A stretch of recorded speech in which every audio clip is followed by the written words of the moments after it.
యోహాను సువార్త 1వ అధ్యాయము 6వ వచన భాగమును చదువుకుందాము. చూడండి, దేవుని యొద్ద నుండి పంపబడిన ఒక మనుష్యుడు ఉండెను, అతని పేరు యోహాను. చదవబడిన వాక్యము ఆ త్రియేక దేవుడు మనందరి వెనుకలో నెరవేర్చునుగాక. చిన్న మాట ప్రార్థించుకుందాం. మహిమ కలిగిన దేవా, కృప కలిగిన కన్న తండ్రి, చదవబడిన వాక్యము నాతోనూ మాతోనూ మా అందరితోనూ మాట్లాడి మహిమనుందని ప్రతి దోషమును కప్పి నీ శిలువ రక్తము చేత మమ్మలను శుద్ధి చేసి నీ సన్నిధికి నడిపించావు. ఈ సమయమున పాటల ద్వారా మహిమను పొందారు. ఇప్పుడు చదవబడిన వాక్యం ప్రకారంగా నాతోనూ మాతోనూ మా అందరితోనూ మాట్లాడండి. మాకు కావలసిన వర్తమానమును మీరు అందించి మహిమ ఘనత ప్రభావాలు మీరు పొందగలరని కర్మేలు ప్రార్థన. ఈ కోడికను మీరు దీవించి ఆశీర్వదించి మమ్మలందరినీ బలపరిచి ఆయత్తపరిచి స్థిరపరిచి నడిపించగలరని యేసు నామమున ప్రార్థించి అడిగి వేడుకుంటున్నాము తండ్రి. ఆమేన్, ఆమేన్, ఆమేన్.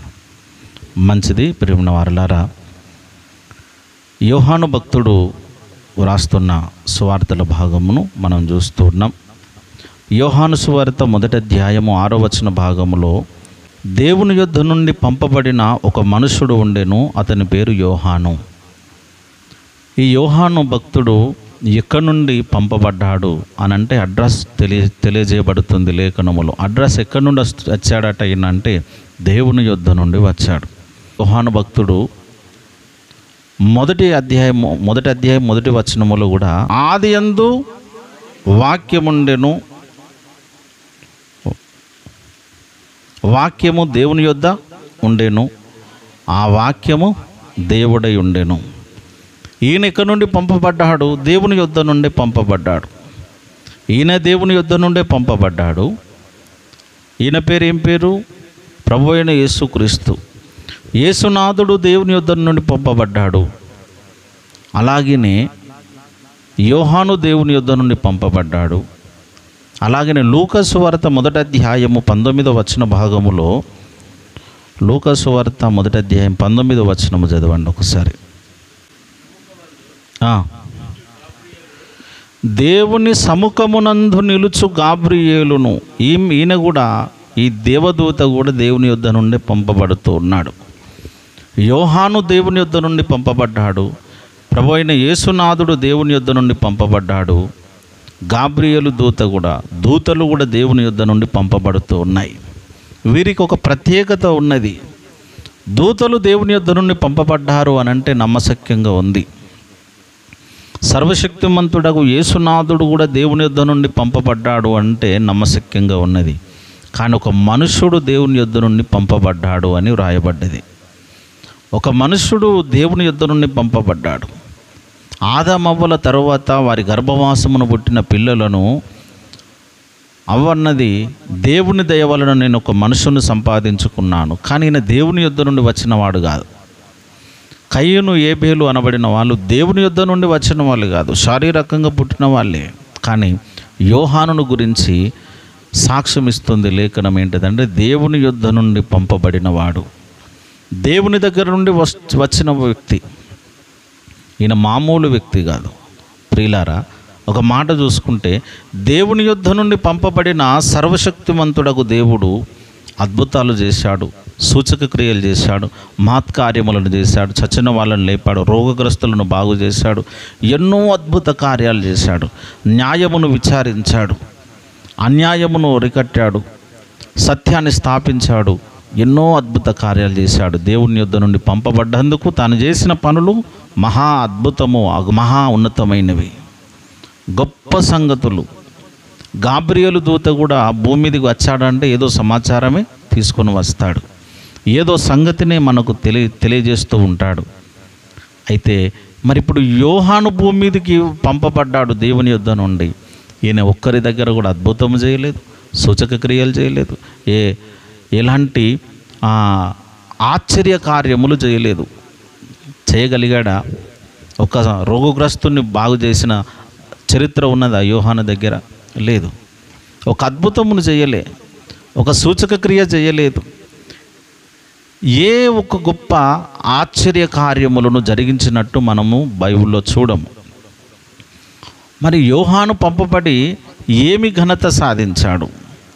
ఏమి ఘనత సాధించాడు, ఎలాంటి ఘనతను ఆయన ఈ భూమి మీద వ్యక్తపరిచాడు, ఎందుకొరకు పంపబడ్డాడు అంటే ఒకే ఒకటి సింపుల్. మనకు అర్థమైంది ఏంటిది అని అంటే బాప్తిస్మం ఇవ్వడానికి భూమి మీదకి పంపబడ్డాడు. బాప్తిస్మం ఇవ్వడానికే భూమి మీదకి వచ్చాడు. ప్రియులారా, ఈ బాప్తిస్మం ఇవ్వడానికే భూమి మీదకి పంపబడిన ఈ ఒక్క గొప్ప సందేశములో, ఈ ఒక్క మాటలో, బాప్తిస్మం ఇవ్వడానికే యోహాను భక్తుడు పంపబడ్డాడు అన్న ఒక్క మాటలో విస్తారమైన సందేశము, విస్తారమైన సమాచారము దాగి ఉన్నది. విస్తారమైన సమాచారము దాగి ఉంది. యోహాను పంపబడిన తీరు ఆశ్చర్యమేస్తుంది. అదేమిటి అనంటే ఆయన వచ్చి అద్భుతాలు, సూచక క్రియలు, మహత్కార్యములు చేయలేదు, కానీ మనుషులలో ఉన్న మలినమును తొలగించి క్రీస్తు వైపునకు శత్రువులుగా మారిన అనేక మందిని మిత్రులుగా చేయగలిగిన ఒక అద్భుత కార్యాన్ని చేశాడు. ఏంటిది? అనేక మంది శత్రువులుగా, సిలువకు శత్రువులుగా, క్రీస్తునాథునికి శత్రువులుగా మలచబడుతున్న అనేక మంది జనాంగాలను యేసయ్య వైపు అనగా క్రీస్తునాథునిలో ఏకీభవించేటట్లుగా, యేసులో కలిసేటట్లుగా, యేసునాథుని రక్త ప్రభావము చేత శుద్ధీకరింపబడేటట్లుగా మార్పులోనికి తీసుకొచ్చిన వాడయ్యాడు. ఇది ఒక శరీర రోగమును బాగు చేసిన దానికంటే ఒక అద్భుతము. ఒక శరీరానికి పట్టిన రోగమును, వ్యాధిని, శోధనను తప్పించడానికంటే గొప్ప కార్యం ఏమైనా ఉన్నది అనంటే హృదయమును శుద్ధి చేయించుట, మారు మనస్సును కలిగించుట. మారు మనస్సును కలిగించుట గొప్ప కార్యము. ప్రియులారా, యేసునాథుడు సచిన లాజరును 4వ దినమున లేపాడు అనంటే దానికంటే అద్భుతమైన కార్యం ఏమైనా ఉన్నది అనంటే క్రీస్తునాథునిలో నీ బ్రతుకును సరిచేసుకొని సంపూర్ణ సిద్ధి సాధించుట. ఈ కార్యమును తలపెట్టిన వాడు భక్తుడైన యోహాను. ఆయన చేసిన పని ఏంటిది? ఎలాంటి నడుము వంగిపోయిన స్త్రీని ముట్టి బాగు చేయలేదు, కానీ వంకరగా ఉన్న ప్రతి మనిషి యొక్క ఆలోచన విధానమును సెట్ రైట్ చేశాడు. వంకరగా ఉన్న ప్రతి ఆలోచన విధానమును సెట్ రైట్ చేశాడు. అలాగనే వంకరగా ఉన్న ఆలోచనలో ఉన్న తప్పుడు బోధలను కూడా సరిచేసి సక్రమమైన మార్గములో నడిపించాడు. సక్రమమైన మార్గములో నడిపించగలిగాడు. లూకా భక్తుడు తెలియజేస్తాడు. లూకా సువార్తలోనికి ఒకసారి రండి, చూడండి. లూకా సువార్త మొదటి అధ్యాయము 17వ వచన భాగమును చదవండి. లూకా సువార్త మొదటి అధ్యాయము 17వ వచనం. మరియు అతడు తండ్రుల హృదయమును పిల్లల తట్టును, అవిధేయులైన వారిని నీతిమంతుల యొక్క జ్ఞానమును అనుసరించుటకు త్రిప్పి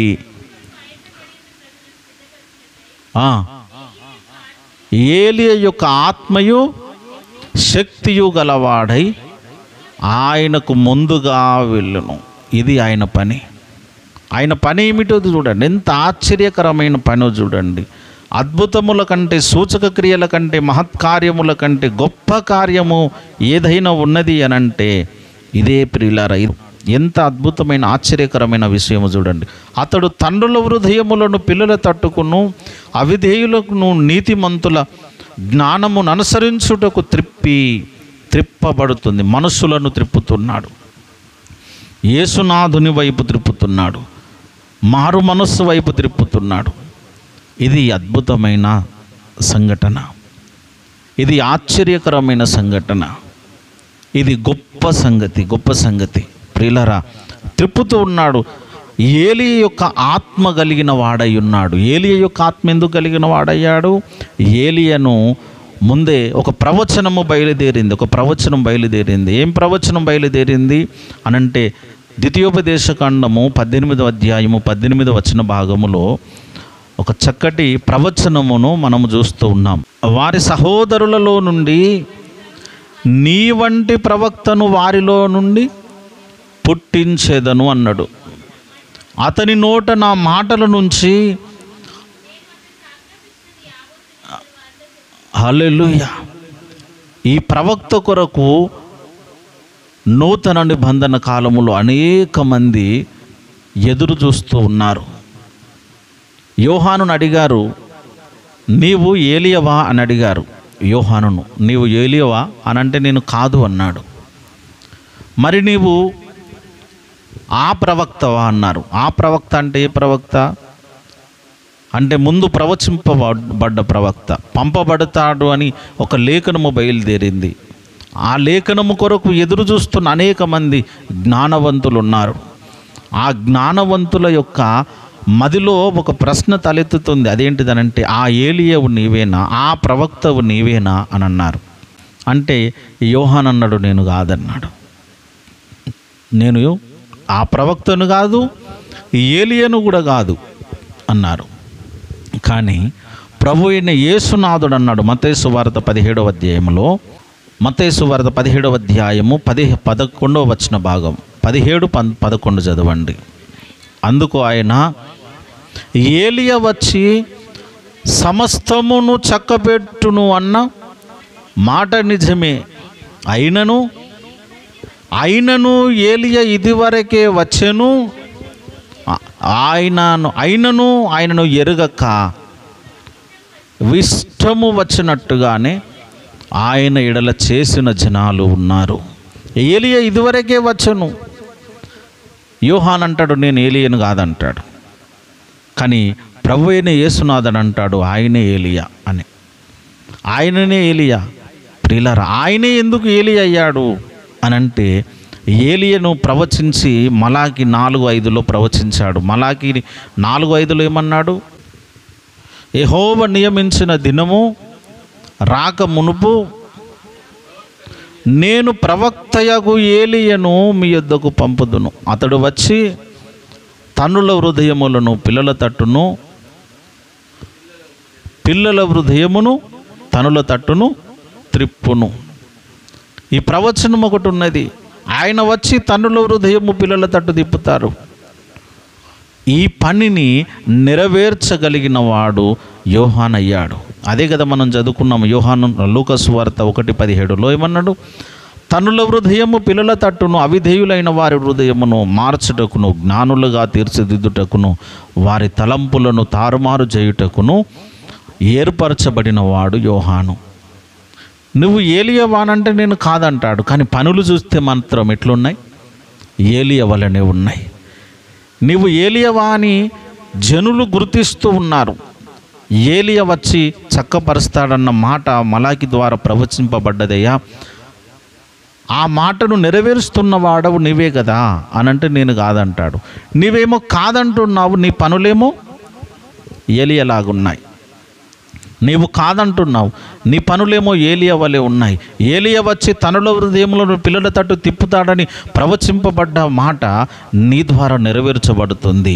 సర్ప సంతానమా, రాబో ఉగ్రతను తప్పించుకున్నటకు బుద్ధి చెప్పిన వాడెవడు? మారు మనస్సు పొంది నీటి బాప్తిజం పొందండి అని స్వరమును వినిపిస్తున్నావు. ఈ స్వరమును వినిపించడానికి నీవు పూనుకున్నావు అనంటే ఆ ఏలియావు నీవే, ఆ ప్రవక్తవు కూడా నీవే అని వాళ్ళు అంటున్నారు. అంటే నేను కాదు అని అంటే యేసుక్రీస్తు ప్రభుల వారు ఏమన్నాడంటే, ఆ ఏలియా ఇదివరకే వచ్చిన ఆయనను మీరు గుర్తుపట్టక ఇష్టానుసారంగా చేసిరి. ఇష్టానుసారంగా మీరు చిత్రహింసలు చేశారు. ఇష్టం వచ్చినట్టు చిత్రహింసలు చేసి ప్రాణమును కూడా తీశారు. యోహానును చంపేశారు. మరల ఇప్పుడు ఆ ఏలియా ఈయనేనా అని అంటారు. వచ్చిన ఆయననేమో చంపేశారు. గొప్ప కార్యము చేసేవాడిని చంపి పడేశారు. ఈయన ఎక్కడి నుండి పంపబడ్డాడు? దేవుని యొద్ద నుండి పంపబడ్డాడు. దేవుని యొక్క అద్భుత కార్యములను జరిగించుటకు పంపబడ్డాడు. ఆయన వచ్చి ఈ భూమి మీద చేయవలసిన పని చేశాడు. కానీ ఆనాటి ప్రజలు యోహాను చేసిన పనిని గుర్తించలేకపోయారు. పనిని గుర్తించలేకపోయారు. అక్కడ జ్ఞానవంతులు ఉన్నారు, మహామేధావులు ఉన్నారు, పండితులు ఉన్నారు, యాజకులు ఉన్నారు. ప్రియులారు, యాజకులు ఉన్నారు, గొప్ప గొప్ప జ్ఞానవంతులు ఉన్నారు. కానీ యోహాను పనిని గుర్తించలేకపోయారు. యోహాను పనిని ఎందుకు గుర్తించలేరు? చూసే కన్నులు లేక. ప్రియులారా, ఈనాడు ఈ గొప్ప సంగతి యోహాను చేసిన పని ఏంటిదంటే, అవిధేయులైన వారి హృదయములను మరలా విధేయులుగా తీర్చిదిద్దడమే యోహాను పని అయింది. అదే స్వస్థత కార్యము, అదే గొప్ప కార్యము, అదే సూచక క్రియ, అదే మహత్కార్యము. అది అన్నింటికంటే విలువైనది. ఇక్కడ స్వస్థతలు, అద్భుతాలు ఎంతోమంది సేవకులు చేస్తున్నారండి. ఎంతోమంది అద్భుతాలు చేస్తున్నారు, ఎంతోమంది గొప్ప గొప్ప స్వస్థతలు చేస్తున్నారు. కానీ హృదయములను తిప్పడము వారి వలన కాదు. ఎందుకు అనంటే, వారు వేటికి నియమించబడ్డారో ఆ పనులు చేస్తారు. వాళ్ళను దేవుడే వాడుకుంటున్నాడు. స్వస్థతలు చేసే వాళ్ళను దేవుడు వాడుకుంటున్నాడు, అద్భుతాలను చేసే వాళ్ళను దేవుడే వాడుకుంటున్నాడు. కానీ ప్రియులారా, వాళ్ళ పని అంతవరకే. కానీ యోహాను లాంటి పని వారు చేయలేరు. యోహాను లాంటి పని ఎవరు చేయగలుగుతారనంటే, ఎవరైతే అవిధేయులుగా ఉన్నారో ఆ అవిధేయులుగా ఉన్న వాళ్ళ హృదయములను యేసయ్య వైపు త్రిప్పడానికి యోహాను అభిషేకము కలిగిన వారు ఈనాడు భూమి మీద అవసరమై ఉన్నారు. యోహాను అభిషేకము కలిగిన భక్తులు భూమి మీద అవసరమై ఉన్నారు. హల్లెలూయా. ఎవరు కావాలి? యోహాను అభిషేకము కలిగిన వారు. ఏలియా వస్తాడు అన్నారు. మరి నిజానికి ఏలియా మళ్ళీ పుట్టాడా అంటే పుట్టలేదు. వింటున్నారా? ఏలియా మళ్ళీ పుట్టాడా? పుట్టలేదు. కానీ ఏలియా యొక్క ఆత్మ కార్యము జరిగించుటకు ఆ అభిషేకము కలిగిన వ్యక్తి భూమి మీదకి వచ్చాడు. ఆయన యోహాను. నువ్వు ఏలియా అంటే ఎందుకు ఒప్పుకోలేదో తెలుసా? నేను ఏలియను అని నాకు తెలియదు. నేను ఏలియాలాగా పుట్టలేదు, నేను సపరేట్ ఒక మనిషిని అని అంటే, నీ పనులు అన్నీ కూడా ఏలియాలాగా ఉన్నాయని ఎందుకు అంటున్నారు అని అంటే, ఏలియా యొక్క అభిషేకము యోహాను మీద ఉన్నది కాబట్టి ఏలియాలాగా కనబడుతున్నాడు. ఆయన చేస్తున్న పనులే ఏలియాను గుర్తు చేస్తున్నాయి. అయితే ఈనాడు మనము చేస్తున్న పనులు కూడా మనము ఏలియాను గుర్తు చేసేలాంటి పనులు, యోహానును గుర్తు చేసేలాంటి పనులు మనము చేయాలి. అలాంటి పనులు మనం చేసి పెట్టాలి. మనము కూడా దేవుని చేత ఎన్నుకోబడిన వారము. దేవుని యొద్ద నుండి పంపబడిన యోహాను ఇంత గొప్ప కార్యాలు చేస్తే, మనము దేవుని చేత ఎన్నుకోబడిన వారము. మనం ఎన్ని పనులు చేయాలి అంటే, అద్భుతమైన పని ఏమిటో తెలుసా? రోగులను స్వస్థపరచుటకు మనుష్య కుమారుడు భూమి మీదికి వచ్చాడని ఎక్కడ దేవుని లేఖనములు రాయబడలేదు. కానీ దేవుని గురించి ఏం చెప్పిందంటే, యోహాను సువార్త 18వ అధ్యాయం 36వ వచన భాగములో చూడండి. నా రాజ్యము ఈ లోక సంబంధమైనది కాదు,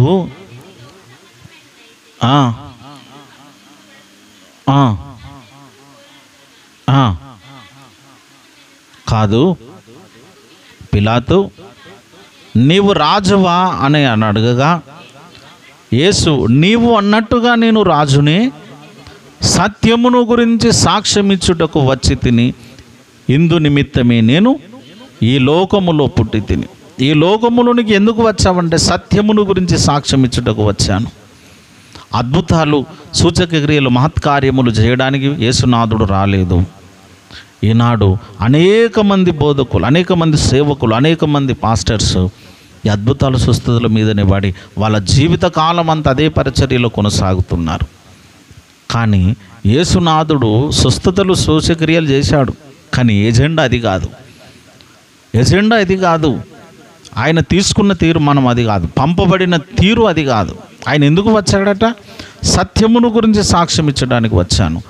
సత్యమును గురించి సాక్ష్యం ఇవ్వాలి అని అంటే కంపల్సరిగా ఏలియా కార్యము జరగాలి. సత్యమును గురించి సాక్ష్యము పలకాలి అని అంటే ఏలియా లాంటి స్వరము వినిపించాలి.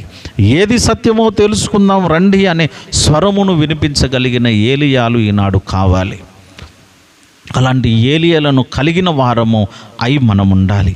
అంటే నిజానికి నీవే ఒక ఏలియావు, నీవే ఒక యోహానువై ఈ భూమి మీద పని జరిగించాలి. ఆ పని నీవు జరిగించాలి. ఏలియా యొక్క అభిషేకము మన తల మీద పనిచేస్తూ ఉండాలి.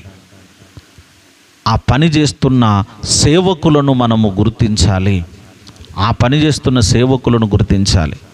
మనము క్రైస్తవులుగా ఉన్నందుకు సంతోషము కాదు, కానీ ఏలియా స్వరమును, ఏలియా పనిని, యోహాను స్వరమును, యోహాను పనిని మనము గుర్తుపట్టగలిగినంత స్థాయిలోనికి ఎదగాలి.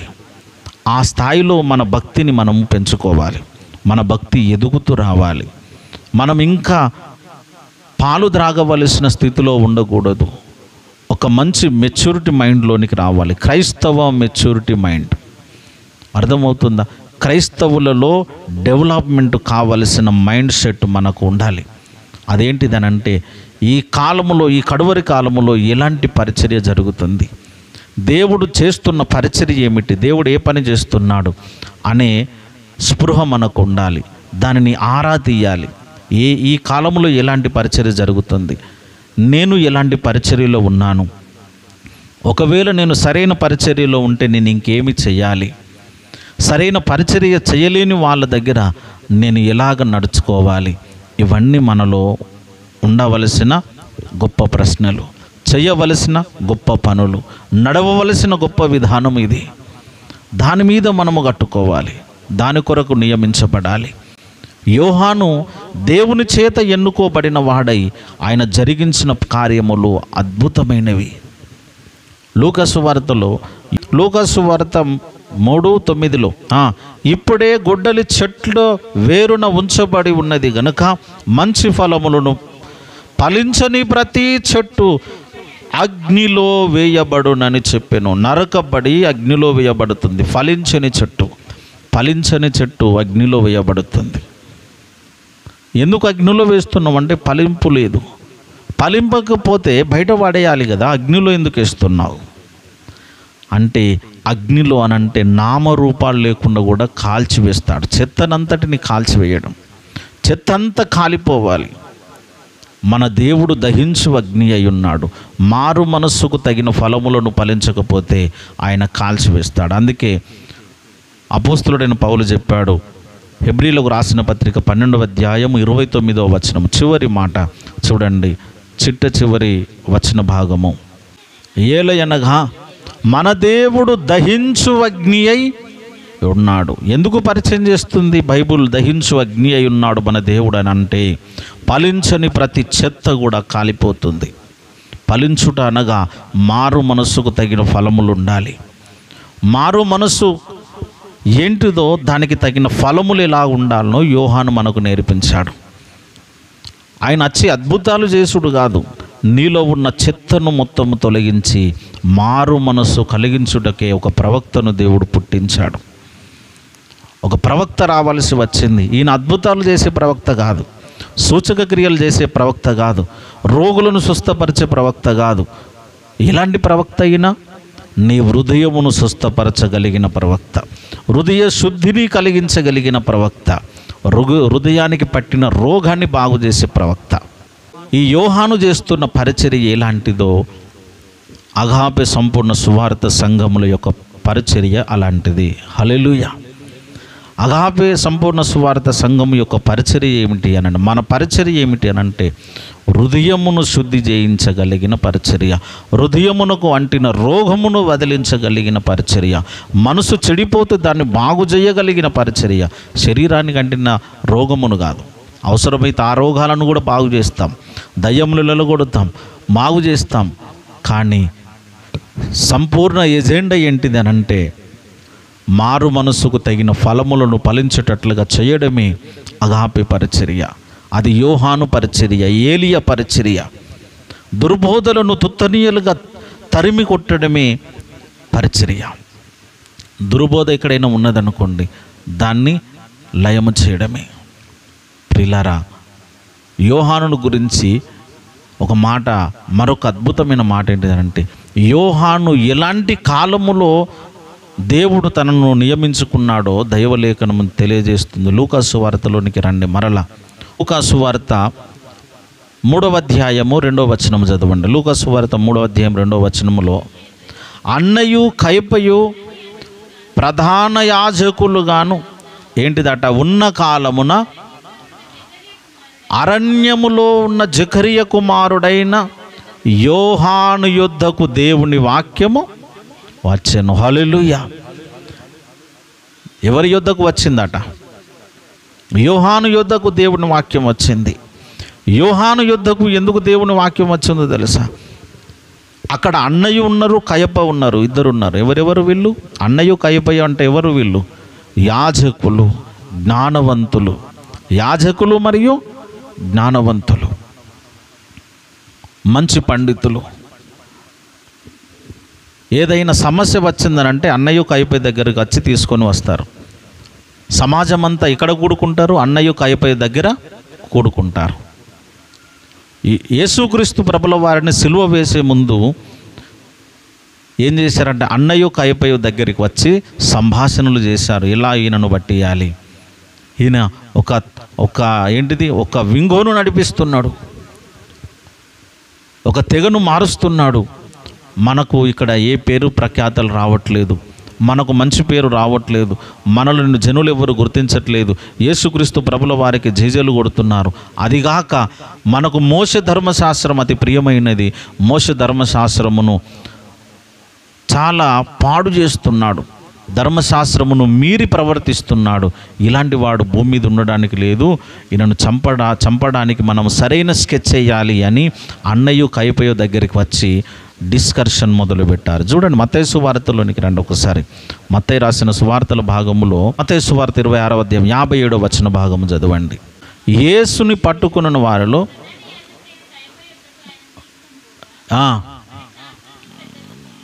ఏంటిదట? కయపయ్య దగ్గర ఎవరున్నారు? అన్నయ్య కయపయ్య దగ్గర ప్రధాన యాజకులు, శాస్త్రులు అందరూ, పెద్దలందరూ కూడుకున్నారు, ఈయనను పట్టుకున్నారు ఏం చేద్దామని. అంతటి పండితుడు ఉండంగా కూడా, అంతటి మేధావులు ఉండంగా కూడా ఒక సామాన్యమైన వాడు, ఏమి లేనివాడు, ఏంటిది మిడతలు వాటిని తిని బ్రతికేవాడు, అడవిలో ఉన్నాడు. ఆయనకు వేసుకోవడానికి బట్టలు లేవు, సరైన మంచి సువాసన వెదజల్లిన వాడు కాదు. కానీ ఆయన యుద్ధకు వాక్యం వెళ్ళిందట. ఎక్కడికి వెళ్ళింది? యోహాను యుద్ధకు వాక్యం వెళ్ళింది. యెరూషలేము మందిరములో అన్నయ్య కయపయ్య, శాస్త్రులు, పరిసయ్యులు, గొప్ప గొప్ప పండితులు ఉన్నారు, యాజకులు ఉన్నారు, మేధావులు ఉన్నారు. కానీ దేవుని వాక్యం ఎక్కడికి వెళ్ళింది? అడవిలో ఉన్న యోహాను యుద్ధకు వెళ్ళింది. సేమ్ టైం ఆ వాక్యము ఈనాడు మన యుద్ధకు వచ్చింది. హల్లెలూయా! ఆ వాక్యమే మన యుద్ధకు వచ్చింది. వాక్యమును మనము పట్టించుకో. ఆనాడు యోహాను వచ్చి వాక్యమును బోధించి మారు మనసుకు తగిన ఫలములు ఫలించుమనంటే ఆనాడు అనేక మంది యూదా జాతి ఇశ్రాయేలు ప్రజలందరూ కూడా యోహానును తరిమి చంపేశారు. ఈనాడు సత్యబోధను ప్రకటిస్తున్న యోహాను స్వరము యొక్క సేవకులు ఈనాడు అక్కడక్కడ తారసిల్లుతూ ఉంటే, అక్కడక్కడ కనబడుతూ ఉంటే వాళ్ళని ఎవరు లెక్క చేయట్లేదు. బోధను లెక్క చేయరు, వాక్యమును లెక్క చేయరు. అద్భుతము జరిగిందనుకో, అక్కడ వేల కొద్ది సంఖ్య కనబడుతుంది. సూచక్రియలు కనబడ్డాయి అనుకో, వేల కొద్ది సంఖ్య కనబడుతుంది. వాక్యమును పంచుకుంటే పట్టుమని నలుగురు కూడా కూర్చోరు. ఎందుకు ఇలా జరుగుతుంది అని అంటే, వాక్యమును విననీయడు సాతానుడు. వాక్యమును విననీయడు. వాక్యమును గుర్తుపట్టడానికి కూడా వాడు ఛాయిస్ ఇవ్వడు. క్రైస్తవులే, దేవుని బిడ్డలే కానీ వాక్యమును అంగీకరించరు. దేవుని కుమారులే, దేవుని రక్తములో కడగబడిన వారే కానీ వాక్యాన్ని అంగీకరించరు. మరి దేనిని అంగీకరిస్తారు? మాయలను. కనుల ఎదుట చాలా అద్భుతమైన మాయ కనబడ్డదనుకో, దాన్ని పట్టుకుంటారు. ప్రియులారా, వాక్యము చేత పట్టబడితే వాళ్ళు యోహానులు అవుతారు. వాక్యము చేత పట్టబడితే వారు ఏలియాలు అవుతారు. వాక్యము చేత పట్టబడితే వాళ్ళు యేసుక్రీస్తు నాథుని కుమారులు అవుతారు, దేవుని వారసులు అవుతారు. హల్లెలూయా! వాక్యమును పట్టుకోవాలి, వాక్యము చేత నింపబడాలి, వాక్యము చేతనే మనము నడిపించబడాలి. ఆ వాక్యమును తెలియజేయడానికే యోహాను మనకు దర్శనమిచ్చాడు. ఆయనే దేవుని యుద్ధ నుండి పంపబడిన గొప్ప ప్రవక్తగా పేరు తెచ్చుకున్నాడు. దేవుని యుద్ధ నుండి పంపబడిన ప్రవక్త. ఆయన యుద్ధకు వాక్యం వచ్చింది. ఆ వాక్యం ఇప్పుడు ఏం చేస్తుంది? అరణ్యములో ఒక కేక వినబడుతుంది. ఏమని? నశించిపోవచ్చున్న సర్వ సమాజమా, రండి, వచ్చి మారు మనసుకు తగిన ఫలములను ఫలించి మారు మనసు పొంది నీటి బాప్తిస్మము ద్వారా మీ పాప దోషములను కడుక్కోమని ఒక స్వరం వినబడుతుంది. ఈనాడు అనేక దుర్బోధలు కలుగుతున్నాయి. ఆ దుర్బోధల నుండి విడిపించబడడానికి యోహాను స్వరమును వినిపించుచున్న అగాపే సంఘాలు ఉన్నాయి. దుర్బోధలను మట్టి కరిపించడానికి అక్కడక్కడ బోధకులు లేస్తూనే ఉన్నారు. వారిని గుర్తుపట్టాలనే మనసు అనేక మంది భక్తులకు లేదు. వారికి తెలియజేయాల్సిన బాధ్యత మనది. మనమే యోహానులం కావాలి. దేవుని యొక్క మార్గాన్ని సరళం చేయడానికి కదా యోహాను వచ్చింది. దేవుని మార్గాన్ని సరళం చేయడం అని అంటే దేవుని మార్గం ఏమిటి? సత్య మార్గము. దేవుని మార్గము సత్య మార్గము. ఆ సత్య మార్గము వంకర టింకర అయిపోయింది. అంటే దుర్బోధల చేత నింపబడ్డది. దుర్బోధలలో నింపబడిన ఆ వంకర టింకర మార్గమును సరళం చేయడానికి యోహాను వచ్చి పునాది వేశాడు. ఎందుకనంటే ఆయన యొద్ద వాక్యం ఉన్నది కాబట్టి. వాక్యం అనే పునాదిని వేసి దాన్ని పంచిపెట్టాడు.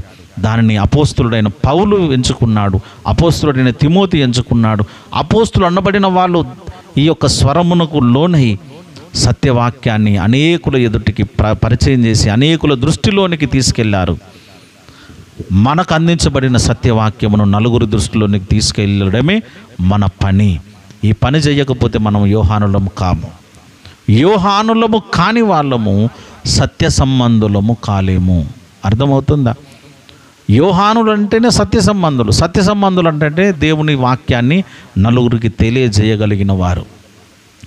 మాది సత్యము, ఎందుకు సత్యమో తెలుసుకుందాం రండి. మీది సత్యమో మాది సత్యమో, మీది రైటో మాది రైటో తెలుసుకుందాం రండి. వాక్యంతో పాటు మనము కూర్చొని డిబేట్ చేద్దాం, కూర్చొని మాట్లాడుకుందాం. ఏది సత్యమైతే దాన్ని విందాం అని వినిపించగలిగిన వాడే ఏలియా, వినిపించగలిగిన వారే ఎలీషా, వినిపించగలిగిన వారే యేహూ, వినిపించగలిగిన వారే యోహాను. ఈనాడు నీవు మనమందరము అలాంటి స్వరమును వినిపించగలిగిన వారమైతే మనము కూడా దేవుని యొద్ద నుండి పంపబడిన కుమారులమే అవుతాము. హల్లెలూయా. దేవుని యొద్ద నుండి పంపబడిన వారము దేవుని కార్యాన్ని భుజాన మోయవలసిన బాధ్యత మన మీద ఉన్నది. అయితే మనమందరము ఈ భౌతిక సంబంధమైన బాధ్యతలలో బిజీ కాకూడదు.